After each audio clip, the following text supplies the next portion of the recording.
امریکی صدر Donald Trump کی خوشنودی کے لیے انہیں نوبل امن انعام کے لیے نامزد کرنے والی حکومت پاکستان نے اب امریکہ کو بلوچستان کے ساحلی علاقے پسنی میں گہرے سمندر کی بندرگاہ تعمیر کرنے اور اسے چلانے کی پیشکش کر دی ہے۔ یاد رہے کہ پسنی کی بندرگاہ پر پاکستانی بحریہ کا دفاعی اڈہ بھی موجود ہے۔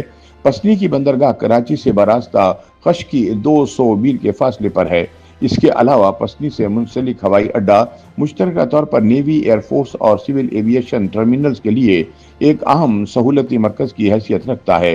برطانوی اخبار فائنینشل ٹائم نے دعویٰ کیا ہے کہ پاکستانی حکام نے خود امریکی حکام سے رابطہ کر کے انہیں پسنی میں بندرگاہ تعمیر کرنے کی پیشکش کی ہے۔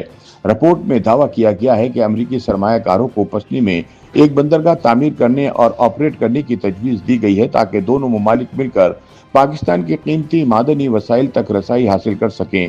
یہ پیشکش ایسے وقت میں سامنے آئی ہے جب گزشتہ ماہ آرمی چیف عاصم منیر اور وزیر اعظم شہباز شریف نے وائٹ ہاؤس میں امریکی صدر ڈونلڈ ٹرمپ سے ملاقات کی تھی۔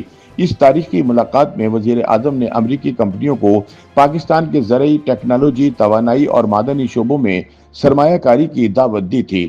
فائنینشل ٹائم کے مطابق امریکی حکام کو پسنی میں بندرگاہ بنانے کی تجویز اس ملاقات کے بعد دی گئی۔ اخبار کا دعویٰ ہے کہ آرمی چیف کو بھی صدر ٹرمپ سے ملاقات سے قبل بندرگاہ منصوبے پر بریفنگ دی گئی تھی۔ منصوبے میں واضح کیا گیا ہے کہ اس بندرگاہ کو کسی بھی امریکی فوجی اڈے کے لیے استعمال نہیں کیا جائے گا، بلکہ اس کا مقصد دونوں ممالک کے مابین ترقیاتی سرمایہ کاری کو متوجہ کرنا ہے۔ یاد رہے کہ پسنی بلوچستان کے ضلع گوادر کا ایک ساحلی شہر ہے جو افغانستان اور ایران کی سرحد کے قریب واقع ہے۔ گوادر میں پہلے ہی چین کے تعاون سے ایک گہرے سمندر کی بندرگاہ قائم ہو چکی ہے۔ فائنینشل ٹائم کی رپورٹ کے مطابق پاکستان کی جانب سے پسنی میں بندرگاہ تعمیر کرنے کی تجویز کے ساتھ ساتھ ایک ریل نیٹ ورک بچھانے کی تجویز بھی دی گئی ہے جو اس بندرگاہ کو پاکستان کے معدنی وسائل سے مالا مال مغربی صوبوں سے منسلک کرے گا۔ اس وقت پسنی پورٹ ایک درمیانی درجے کی بندرگاہ ہے جو کہ مکران کے ساحل پر ماہی گیروں کے مرکز کے طور پر بھی جانی جاتی ہے۔ اس بندرگاہ کے گرد و نواح کے علاقوں میں لوگوں کے روزگار کا بنیادی ذریعہ ماہی گیری ہے جو پسنی کی معیشت میں انتہائی معاون کردار ادا کرتا ہے۔ چونکہ پسنی کی زمین کھارے پانی کے باعث قابل کاشت نہیں، اس لیے یہ بندرگاہ دیگر پاکستانی بندرگاہوں سے مقامی لوگوں کے لیے خوراک، زرعی اجناس اور کھانے پینے کی دیگر اشیاء ذخیرہ کرنے کی سہولت فراہم کرتی ہے۔ یہ بندرگاہ ماہی گیری کی سرگرمی کے لیے جدید طریقے کے ساتھ برآمدی پیداوار کو پروسیس کرنے اور پیک کرنے کے لیے جدید ترین سہولیات بھی فراہم کرتی ہے۔ پسنی کی موجودہ بندرگاہ بلوچستان اور سندھ کے علاقے میں ماہی گیری کے محکمے کے لیے تحقیق کا فریضہ بھی سر انجام دیتی ہے۔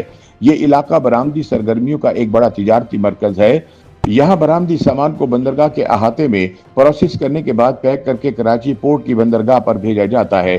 یہ سہولت یورپی یونین کے ممالک کو برآمد کرنے کی ضروریات کو پورا کرنے میں مدد فراہم کرتی ہے۔ پسنی کی بندرگاہ پاکستان کے بڑے شہروں سے بذریعہ سڑک اور بذریعہ فضائی راستہ مکمل طور پر منسلک ہے۔ پسنی میں ایک نیول بیس بھی موجود ہے جو پاکستانی دفاعی سرگرمیوں کا اہم ترین مرکز ہے۔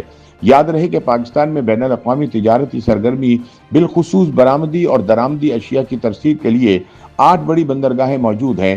ان میں کراچی بندرگاہ، محمد بن قاسم اور گوادر بندرگاہ زیادہ نمایاں ہیں۔ گوادر بندرگاہ دنیا کی سب سے گہری بندرگاہوں میں سے ایک ہے اور تصویراتی محل وقوع کی وجہ سے بہت اہمیت رکھتی ہے۔ اسی طرح کراچی کی بندرگاہ پاکستان کی مصروف ترین بندرگاہ ہے جسے پاکستان کا اقتصادی مرکز سمجھا جاتا ہے۔ یوٹیوب پر گوگلی نیوز دیکھنے کے لیے youtube.com کی سرچ بار میں googly news T V type کریں۔ گوگلی نیوز کے پیج پر سرخ رنگ کے سبسکرپشن والے بٹن پر کلک کرنا نہ بھولیے۔ یوٹیوب پیج پر اپلوڈ ہونے والی ویڈیوز سے باخبر رہنے کے لیے بیل آئیکن پر کلک کیجیے۔ آپ کو ہر نئی ویڈیو کے بارے میں نوٹیفیکیشن موصول ہو جائے گا۔